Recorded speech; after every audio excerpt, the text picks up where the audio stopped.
You will make it through. The fitra is awake in you. With Quran and Sunnah by your side, here's a place where it will thrive. You will make it through.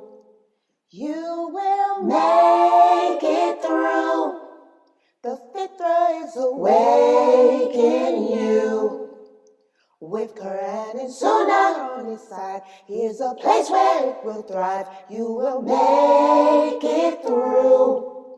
With Quran and Sunnah on his side, here's a place where it will thrive. You will make it through.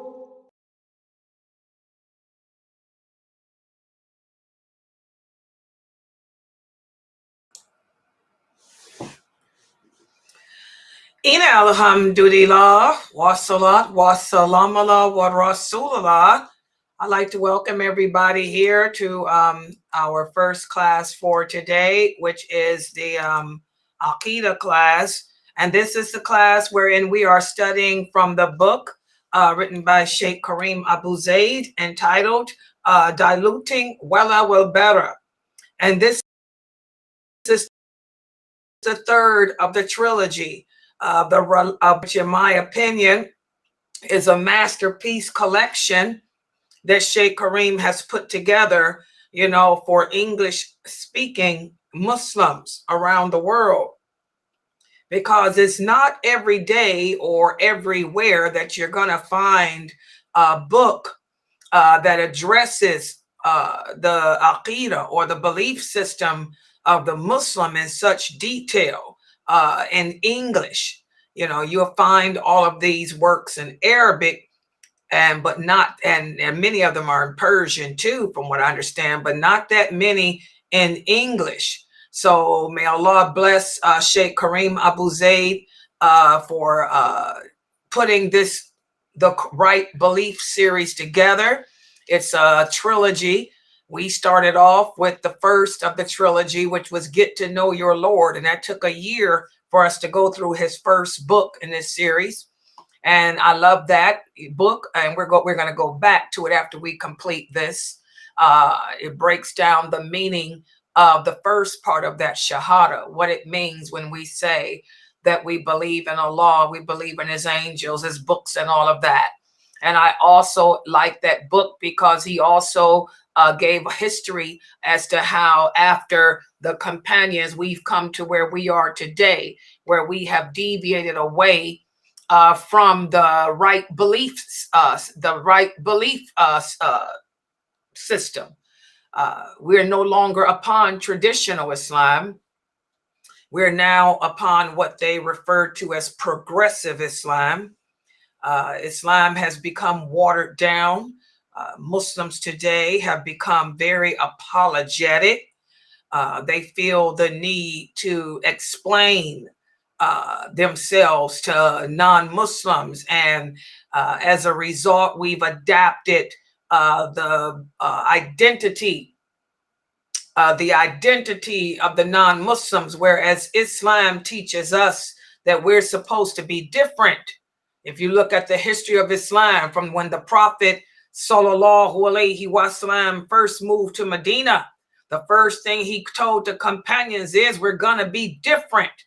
At first when he first moved to Medina, he went into an agreement, a peace treaty with the Jews and the Christians that were there, but as always, as they broke their agreements of peace and their agreements of treaty with the Muslims, that's when the Prophet said, we're no longer gonna be like them. We're not gonna longer try to, blend in with them. We are distinct. We're different.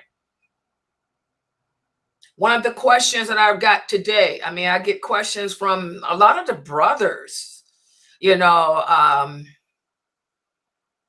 I was looking at my YouTube stats. I have a lot of male followers. In fact, more male followers. I have 65% of the people that view me and my classes, my channel, are men. Only 30, well, it's really more than 60. It's what, 68% now? Yeah, 68%. because it's just 30-something% that's women, that listen to me. The women are still deluded, which is one of the signs of the last hour. Even though my dawah is geared towards women, I'm attracting more men than women, because women suffer with that female thing that we've always suffered with, known as jealousy. We are jealous of another woman, one that knows more than us, or one that we think looks better than us. That silly female stuff that we deal with, that female drama. So a woman, as the Prophet Muhammad sallallahu alaihi wasallam said, one of the signs of the last hour, is that the women will be the number one followers of the wayward men. They will follow a wayward man to hell, knowing that he's a wayward man, but they rather be with the wayward man than to recognize the state of themselves, and talking about the jealousy. So it's not surprising, that most of my followers on YouTube are men and other social platforms. And as a result, I get questions from a lot of the brothers. A lot of the brothers are choosing to come to me with questions that they've taken to other brothers who they said didn't answer their questions with Quran and Hadith. They answered their questions with yes or no, or they answered their questions with what the Madhab said, what Imam Shafi said, what Imam Malik said, and then they give you what Imam Hanbal said, and they said, we don't know who to listen to, so who's right, okay? So they bring the same questions to me, and I've answered this question about 100,000 times in the past 3 years. And I'm going to tell you why you brothers, I'm going to explain again why you get confused with it. A couple of the brothers here asked me, they said, Sister Laila, I'm trying to be a good Muslim. I really enjoy the personal attachment I had with Allah during Ramadan. I loved fasting. It seems like during the month of Ramadan, I was at my most spiritual high. And so I'm trying to do the sunnah, of trying to fast a couple of days, 3 days out the week or out the month, or 1 day out the week or whatever. And so a couple of the brothers sent me emails. I was just reading them before the class today. They said, but Sister Laila, I'm getting different answers. I went to Sheikh so-and-so and asked him, the question, and he gave me this answer. He said, no, I can't.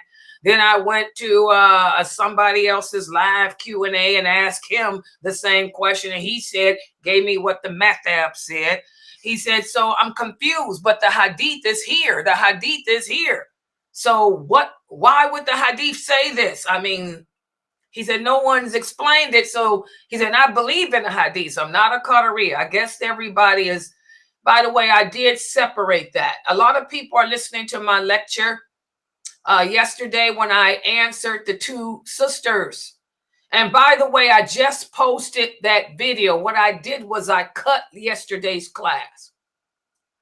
The part where at the beginning, I spent 40 minutes answering in detail and through examples of the companions, the question about your husbands who don't believe in the hadiths, telling you to do this and do that. That part, I cut that from the class. So that video is separate. And what did I entitle it? I entitled it, what's the name of it? My mind is going blank because I'm so whatever. But I entitled it, it's separate. It's just separate. You will see it. It's on YouTube. It's on Facebook. I posted up to my Facebook page and the Sunnahfollowers group. It simply says something like, no hadith, no Muslim, or no hadith, no marriage, something. Don't believe in the hadith, it's not a legal marriage. Whatever it is. And I separated it. So for those of you who want to send that, because a lot of you new shahadas, you're coming from different backgrounds where a lot of the husbands don't believe in the hadith, or They only believe in Riyadh Salihin, which is not even a source, and the 40 hadiths of Imam Nawawi. Oh my God, this is just pathetic. I just still think about that and get so sad because we are so far away from the true Islam, and it's just sad. But anyway, for those of you who want to send that on, it's separate. So you can go and you'll see it on YouTube, and inshallah, hopefully somebody will put some shorts out on it. One of the sister here and brother Ahmad, they'll make shorts of it. By the way, I will be putting some shorts out of Dr. Jamali later today. I'll handle Jamali in them shorts. Okay, so but anyway, a lot of people have listened to that lecture, and that's why I think I'm getting these emails today from the brothers that emailed me today. They're not in the group. They believe in the hadiths. They said, we are not Qadariya. We believe in the Sunnah. We believe in the hadiths. We're not from Wallenstein Muhammad. We were never part of Elijah Muhammad, but they're confused about this issue. And I've answered it before, but I'm going to answer it again. And maybe Brother Ahmad, Sister Maisha, they can make shorts of this part too. The question is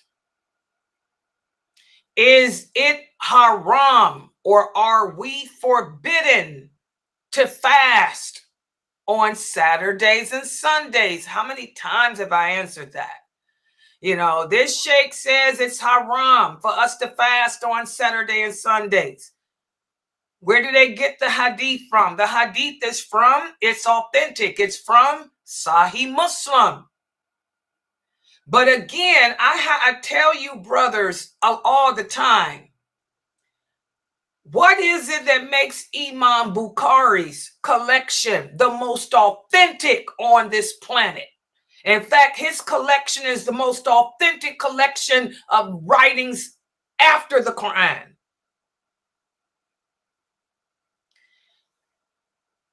Imam Muslim was his student.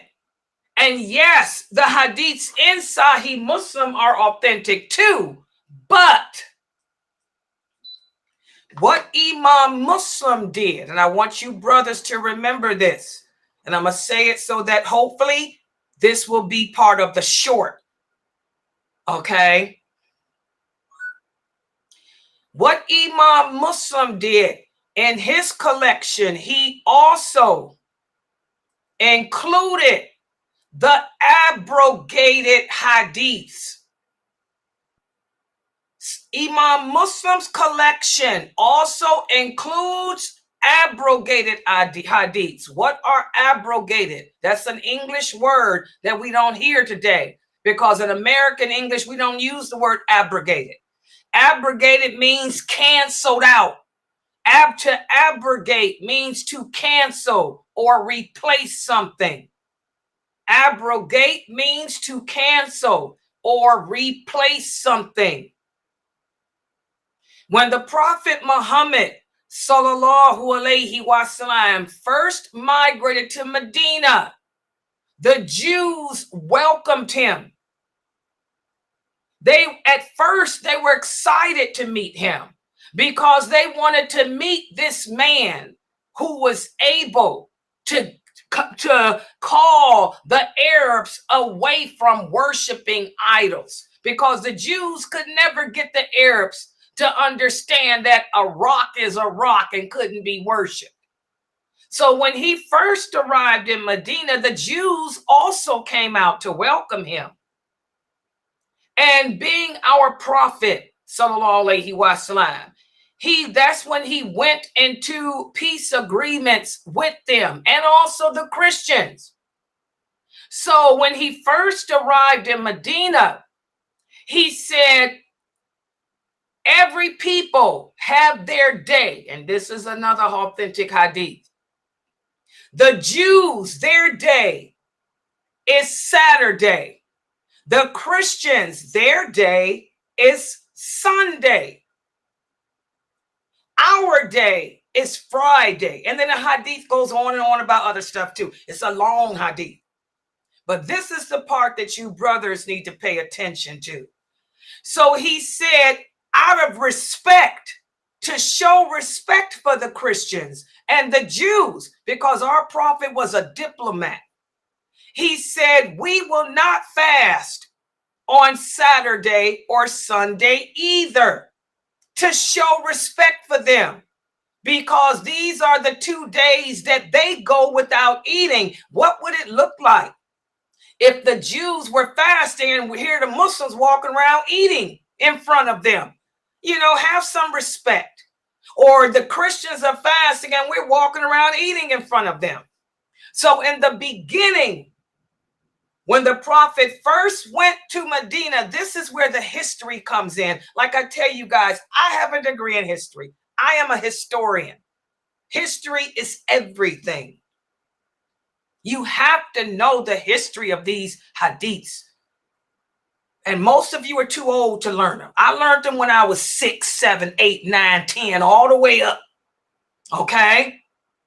But anyway, so to show respect for the Jews and Christians on their day of fast, the prophet forbade us to fast. So that hadith in Sahih Muslim is authentic, where the prophet sallallahu alaihi wasallam said, do not fast on Saturdays and do not fast on Sundays. Months went by. As the months went by, the Jews became suspicious of the prophet, envious of him, etc., etc., etc. They ended up breaking their agreements, breaking their this, that, and so did the Christians. So that hadith was abrogated. After some time went by, the prophet told the Muslims, he said, I used to, when I first came here, I forbade you from fasting on Saturdays and Sundays. He said, but since these people have broken their agreements with us and they've proven to be dishonest with us, I take that back. He said, you can fast on Saturdays. You can fast on Sundays. Just do not fast on Fridays, because that is our day, unless you fast the day before it or the day after it. So that's why I tell you guys, there's several other hadiths in Sahih Muslim that were abrogated too. The one about it's being forbidden to eat or drink when standing. That was in the beginning too. That was canceled out too. When the prophet made Hajj, he went to the well of Zamzam. He said, I used to forbid you from eating and drinking standing up, but look what I do now. He drank from the well of Zamzam standing. So that those hadiths are abrogated too. So it's not, you know, this is why I tell you guys, I want all you brothers, because you brothers are the ones that's struggling with this. The prophet, sallallahu alaihi wasallam, said, do not argue or debate this religion. This is not what he was sent to do. And we have to be careful arguing with people. Because whenever we argue, our jinn gets huffed up inside our heart, and he will push you to transgress the limits of Allah. And also the prophet said, don't argue with an ignorant person, because an ignorant person will hurt you. Don't argue with an intelligent person, because you will make him hate you. You brothers have got to stop arguing this religion, because none of you, I'm just going to lay it out there, none of you are qualified. I'm talking about the ones that came to me.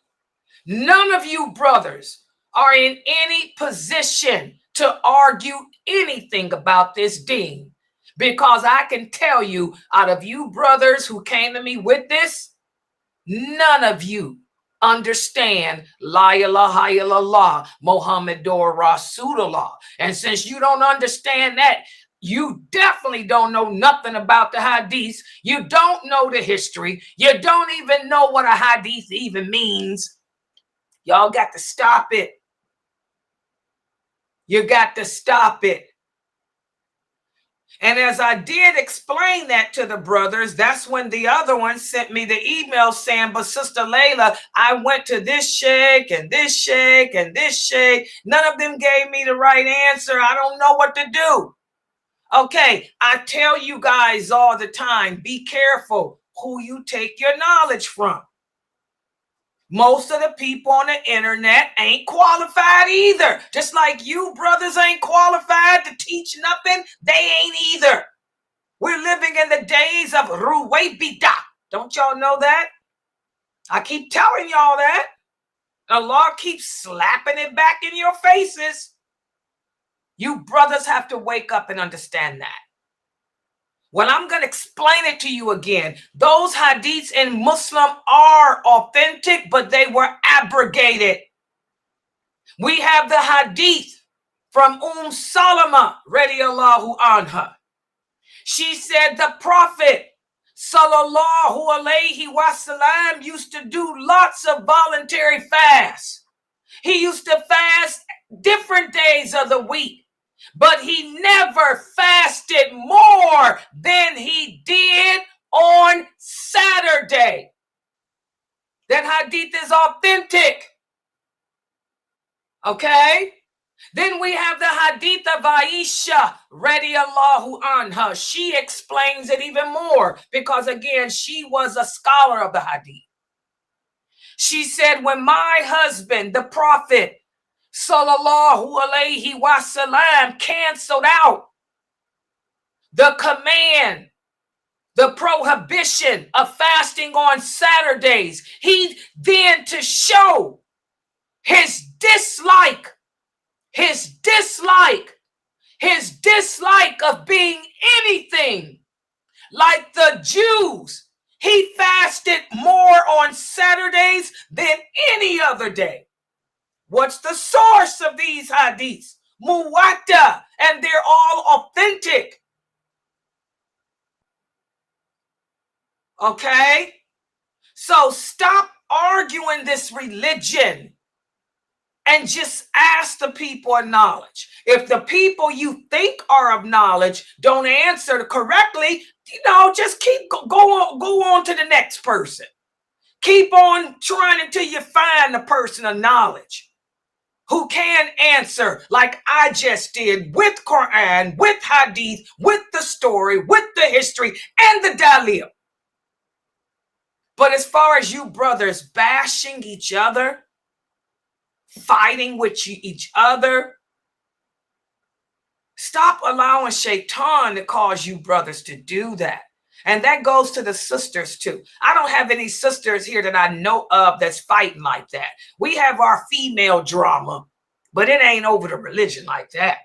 You brothers are the ones doing that crazy stuff. Y'all got to stop it. It's not worth it. Okay. But yes, that hadith is authentic, but it's canceled out. You can fast on Saturday. You can fast on Sunday. The Prophet fasted more on Saturday than any other day of the week to show his dislike for those Jews and how treacherous they were. The only day that you can't fast on is Friday, unless you fast either the day before or the day after. Okay, Sister Rashida, Monday and Thursday is Monday and Thursday. But as Aisha, his wife, and his wife Salama said, he didn't fast no day more than Saturday to show his dislike for the Jews. So we accept what he says, and we don't question it. We yield. And that's another thing that all of you, brothers and sisters, there's a lot of things that we think about this religion that are not true. The Prophet did fast on Mondays and Thursdays. Do y'all know how long after that came? That was long after this, Rashida. He started fasting on Mondays and Thursdays in what year of his migration? What, the 6th year, 7th year? He started fasting on Saturdays in the 1st year. And they never did more fasting on Saturdays like the hadith says. Again, y'all have to learn the history. Since you don't know the history, accept and yield. Y'all understand? When we give y'all the answer, yield. Just say, oh, I didn't know. And you ain't gonna know, because do you know the history? The Monday and Thursday came years later. This was the beginning of the migration, not the 3rd or 4th or 5th or 6th year after. Y'all got it?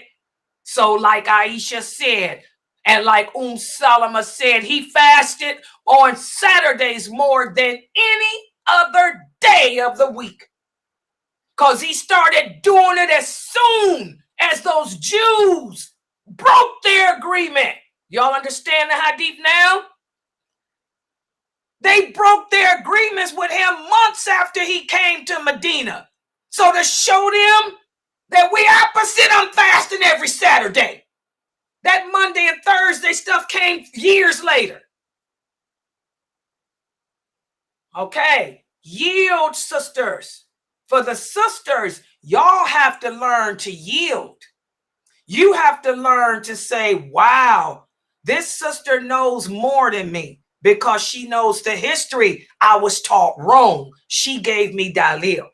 You brothers have to learn to stop fighting. Twisted nation we are. Now y'all see why the women will follow the wayward men. And now y'all see why the men will kill each other. Allah speaks the truth. All right, so I hope I answered your questions, brothers. Is that clear? You understand now? So yes, you can fast on Saturdays and Sundays. It's Fridays. That's our day. Yeah, Thursday. You can do Thursday and Friday, or you can do Friday and Saturday. And that hadith is another hadith. What's the source of this one? This is Bukhari. Zainab, radiyallahu anha. She was one of the wives of the Prophet, sallallahu alaihi wasallam. It was her night. The Prophet entered her home after coming from the mosque. He stayed the night with her. And then he left the next day like he always do for Fajr. And then he happened to come back again because he forgot something. And he found her fasting. And this was a Friday. So he asked her, he said, "You're fasting?" She said, "Yes." He said, "Did you fast yesterday?" She said, "No." He said, "Do you have plans on fasting tomorrow?" She said, "Maybe." She said, "Why, O Prophet of Allah?" He said, "Because Friday, do not fast on Fridays unless you fast either the day before or the day after." That hadith is Bukhari. So again, this was after he had canceled out, because he made the rule to not fast Saturdays and Sundays when he first arrived in Medina. That was one of the first things he did when he got there after building the mosque and stuff. He canceled that. They broke their treaty a couple of months later. Oh yeah, the Jews, they broke their treaty. He canceled that crap real quick. So that hadith there is also the dalil that yes, you can fast on Saturdays. Everybody got it? Yeah, now do you brothers see why I say that those hadiths are everything? You will never understand the Quran, and you will never know how to practice this religion until you learn the hadiths. And since most all of you are too old to learn them, you got to have a teacher, a bona fide, qualified teacher who knows, not Arabic, but who knows those hadiths that can break it down like I'm doing to you to help you to understand. The hadiths are everything. Everybody got that? All right. So yeah, you can do Saturday and Sunday. Okay. All right. So let's get to our class for today. And by the way, before I begin it, let me remind you guys that we do have the Q&A tonight. You know, you brothers, if any other questions y'all have about that type of stuff, bring them tonight at 9 p.m. because my Islam Q&A show is from 9 till 11 tonight. And I will welcome all your questions. And if there's more questions that I can't answer, I will have Sheikh Morsi on standby, inshallah, to help. All right. Okay, so let's get started on the brother Aklam. You shouldn't trust no non-Muslims in business. Brother Aklam wants to know, should we not trust the Jews? You shouldn't trust anybody that's not a Muslim in business. We don't trust the non-Muslims completely at all. Okay, because as Allah says in the Quran, they are not our friends. They are not our protectors. And like I said, the Jews weren't the only ones that broke their agreement. The Christians did too. That's why the prophet started fasting on Sundays too. But he did Saturdays more than any day. Okay? But you don't trust any non-Muslim. Whenever we do business, and you're dealing with non-Muslims, guys, you always have your back ready. Because you can't trust the non-Muslims in anything. They'll never have our best interests at heart. The Christians won't, the Jews won't, the Buddhists won't, the Hindus won't. They don't like us. Non-Muslims don't like us. So don't trust a non-Muslim for anything. That's what Wala Wal Bara is. Where is your allegiance? Our allegiance is only to Allah. Only to the Prophet Muhammad sallallahu alaihi wasallam, the religion of Islam and the Muslims. We don't have no allegiance to anyone that doesn't fall in that group. If you're not in my circle, you're not part of my group. My circle is Allah, the Prophet Muhammad, the religion of Islam and the Muslims. That's it. That's our circle of trust. That's the circle of trust of Islam. Okay. All right, so let's get started on the class for today.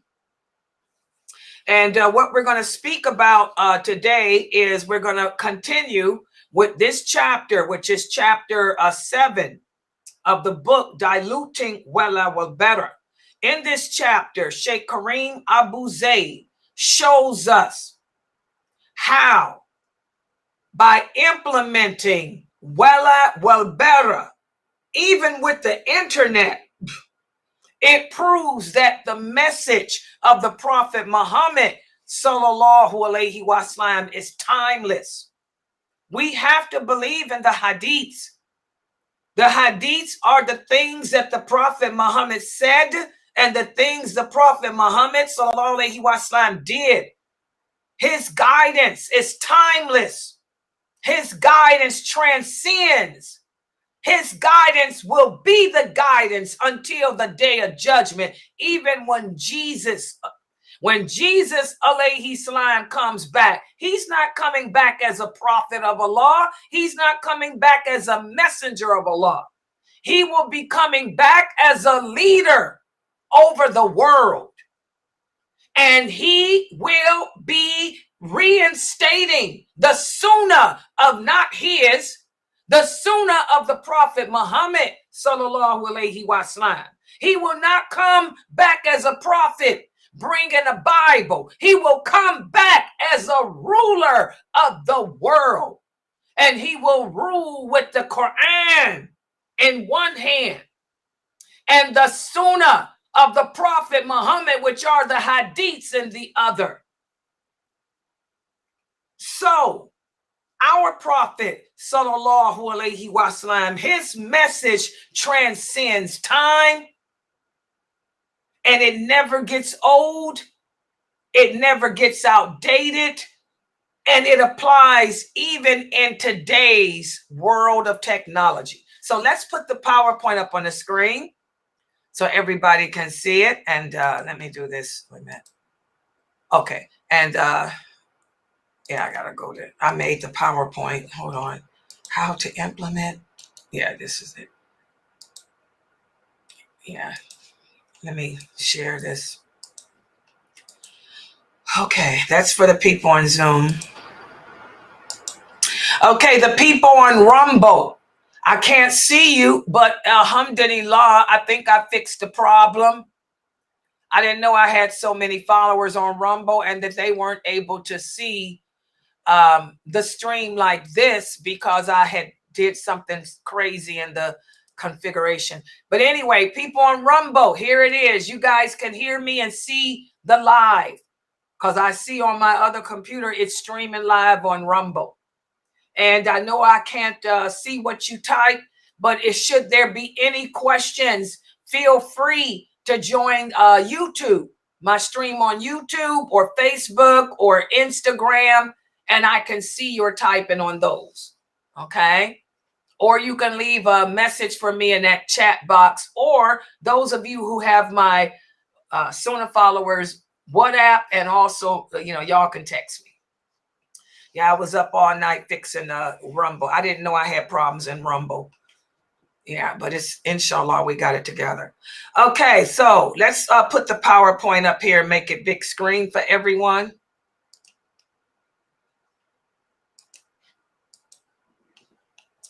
Okay, so today we'll be covering in the book, we'll complete this chapter. We'll be covering pages 220 through 223. And we're going to discuss and show how by implementing allegiance and disassociation through the guidance of what our prophet sallallahu alaihi wasallam taught us, it helps us to navigate the internet. A lot of people say, oh, we got technology today that didn't exist back then, so what he said doesn't apply. Oh, really? We're going to show you how it does, okay?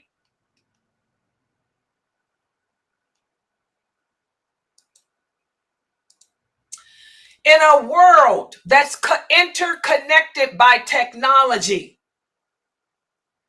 it's natural that there'll be a lot of people to question whether or not the Quran, whether or not the hadiths from over 1,500 years ago would apply.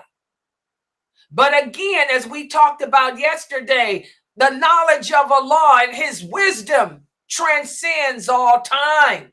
And when we implement the principles of allegiance and disassociation, these principles are rooted in love and allegiance to Allah, love and allegiance for other Muslims, while disassociating ourselves from what opposes it. We see that it does connect. The laws and rules do connect over 1,500 years. For example, we have to look at the social media. Look at the internet. Social media is not exempt from Islamic values. Social media operates within platform regulations. Social media, in fact, we have to implement our Islamic principles. Otherwise, social media can become a platform that can take you out of here.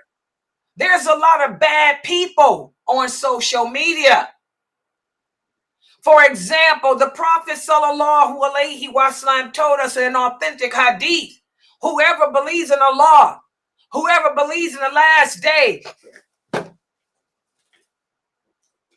should either speak good or remain quiet. You know, we're living in the era in which people like to hide behind the computer because we can be whoever and whatever we want to be on this computer.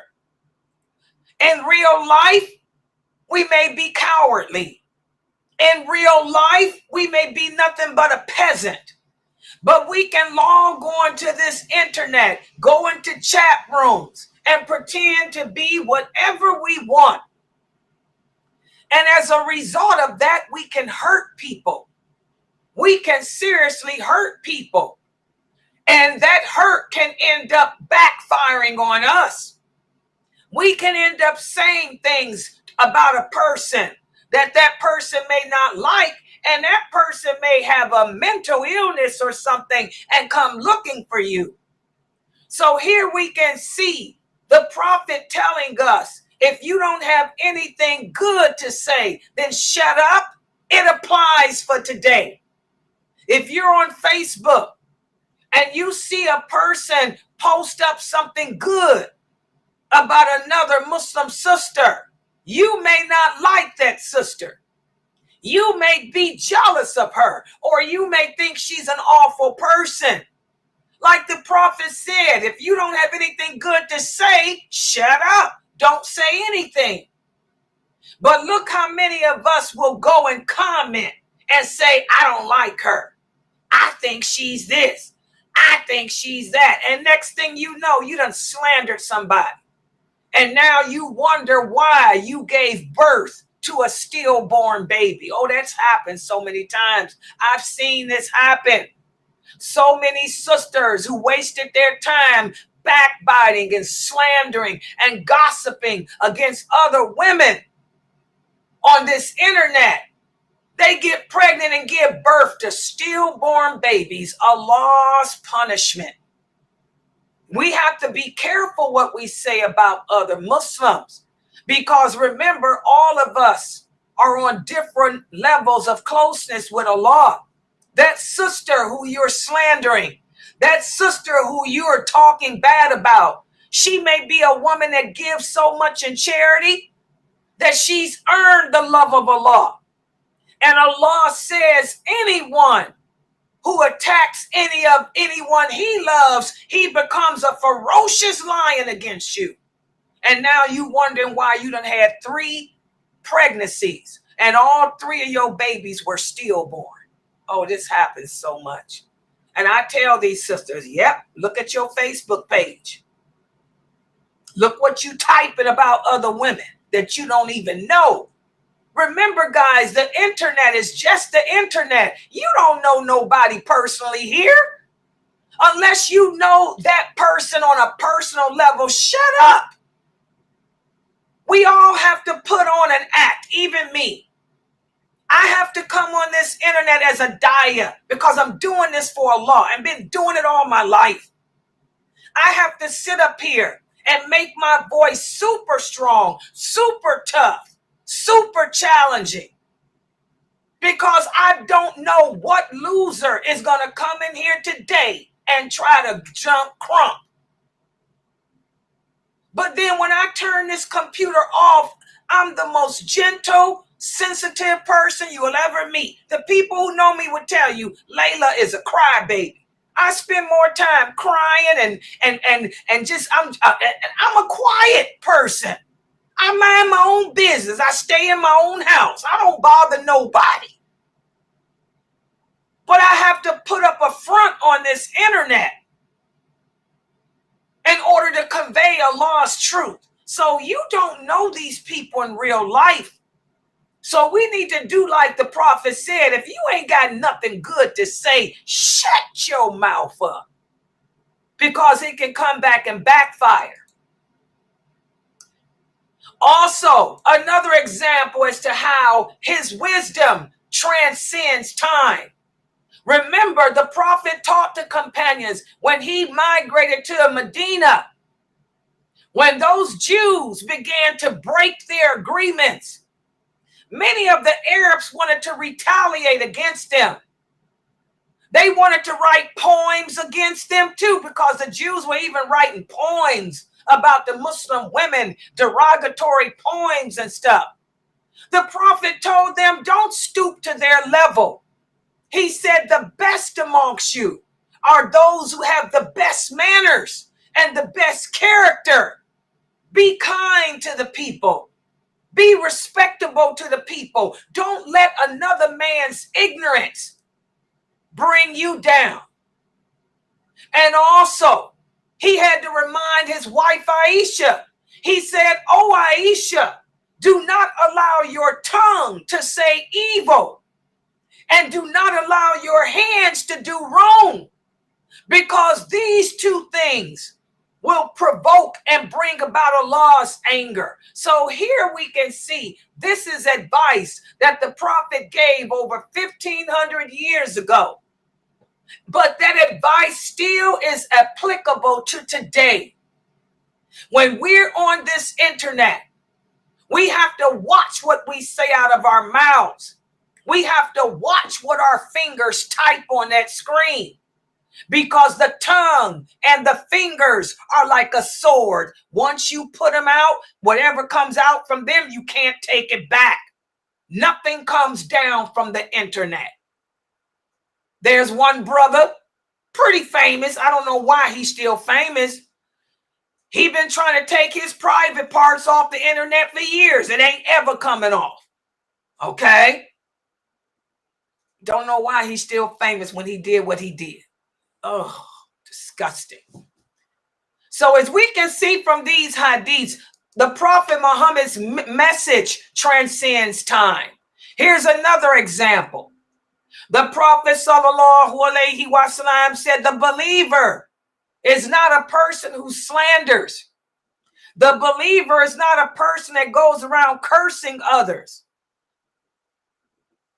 The believer is not an abuser of others, nor is he a foul-mouthed person. So again, that applies today. When you're on this media, when you're on YouTube, when you're on these voice chat programs, watch what comes out your mouth.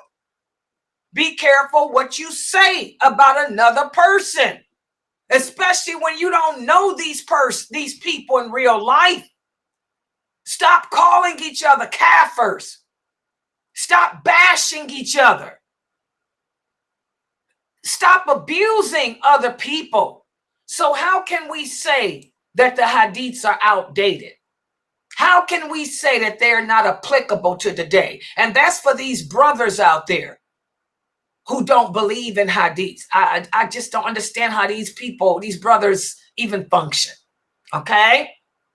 There's another hadith where the Prophet sallallahu alaihi wasallam said, beware of sitting in the road.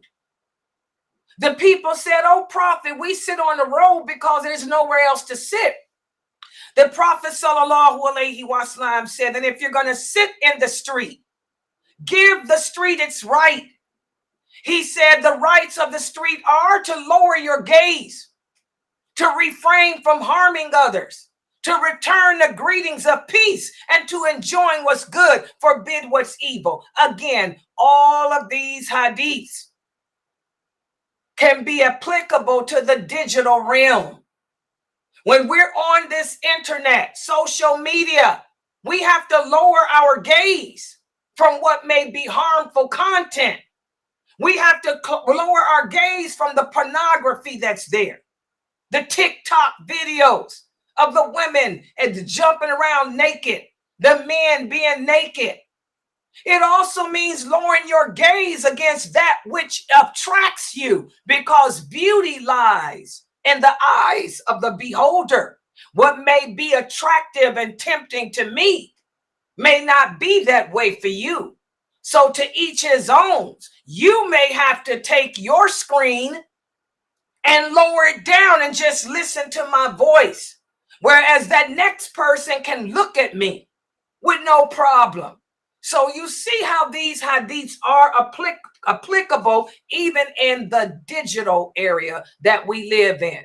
And we always have to greet each other. And we should always remind each other to not transgress the limits of Allah. So if we apply these principles to our social media, we'll be able to handle ourselves on it without, becoming victims or oppressors.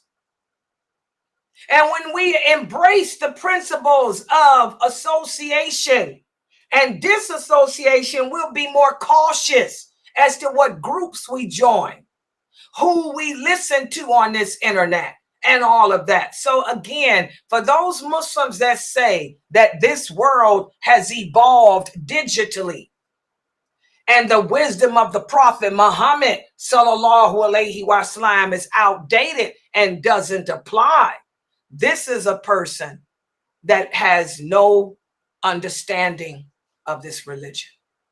Subhanallah. Also, living in the digital landscape that we live in, technology brings about good, and technology also brings about challenges.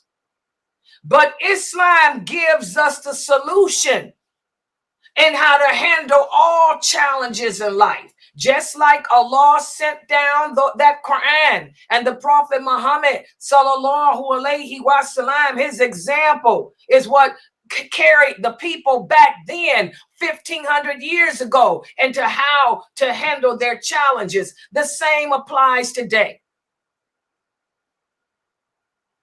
The simple fact that we are all digitally connected. The internet allows us to connect with people from around the world, different cultures, different races, different groups that we would not have ever been able to connect to before. And of course, this brings about different ideologies. This challenges our Aqidah because people are from different backgrounds, like we talked about yesterday. There's some people that call themselves Muslims, but they don't believe in the Hadiths. You got people that do believe in the Hadiths and the Quran, but they also believe in grave worship. So again, this internet opens us up to people from all over the world. But we have to know how to deal with each other. We have to be able to recognize who are the people that I need to distance from, because Islam teaches no grave worship. Islam teaches no calling upon anyone other than Allah. So the internet brings issues and challenges to us like that. But again, Islam transcends all time. The laws that Allah made are for all time. Everything that Allah made lawful is good and clean. And everything that Allah made haram is bad and dirty. Pornography, bad and dirty. Cyberbullying, bad and dirty. We can't go around bullying people. Islamic phobia. These are all things that challenge us online. But again, Islam teaches us how to handle all things. The Prophet taught us to do unto others as you would want them to do unto you. You wouldn't want anybody bullying you, teasing you because of your race, your color. What did he tell Abu Dar? Abu Dar, you still have Jahiliyyah in you, when he called Bilal the son of a black slave woman. So again, those hadiths still apply today. It still applies today. And if we implement them, it would make our journey on this internet easier and better. So this is what this chapter of Sheikh Karim Abu Zayd's book addressed, how the Sunnah of the Prophet Muhammad sallallahu alaihi wasallam transcends time. It never gets old. It's never outdated. The principles of La ilaha illallah Muhammadur Rasulullah transcends all time. Those principles apply in all eras. And so in the next chapter of this book, what Sheikh Karim Abu Zayd is going to go over more examples in life. This was the internet. The internet, everything applies that he taught us in regards to how to behave and how to act. Well, what about in business? What about in our business dealings? That's what we're going to be addressing in the next chapter. So I'm going to stop right here. Subhanakala huma wa bihamdika ashhadu an la ilaha illa anta astaghfiruka wa atubu ilaik. And I hope you guys can see why I really like this book, this whole series of Sheikh Kareem Abu Zaid, because as you can see, he is showing you how Islam is not just a religion, but it's a way of life.